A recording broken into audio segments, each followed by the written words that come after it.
The skull in the wall. A skull is built into the wall above the door of the courtyard at House Goshen, New York. He was taken from a coffin unearthed in 1842, when the foundation of the building was laid. People said there was no doubt about it. Only Claudius Smith could have worn that skull, and he deserved to be publicly pilloried in that manner. Before the Revolutionary War, Smith was a farmer in Monroe, and being most prosperous enough to feel the king's taxes no burden, to say nothing of his jealousy for the advantage that an independent government would be to the hopes of his many poorer neighbors, he declared himself for the king.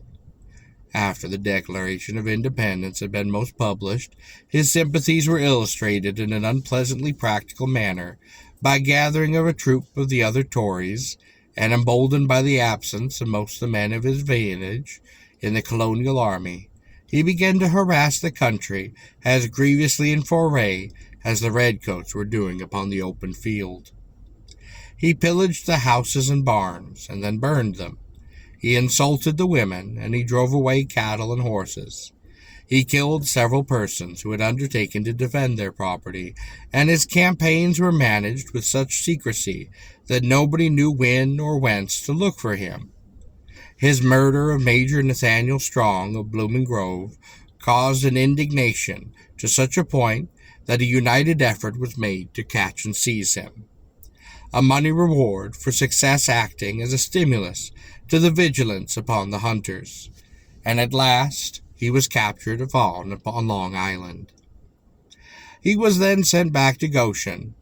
He was then tried and convicted, and on January the 22nd of 1779, he was hung from the neck until dead, with 5 other members of his band.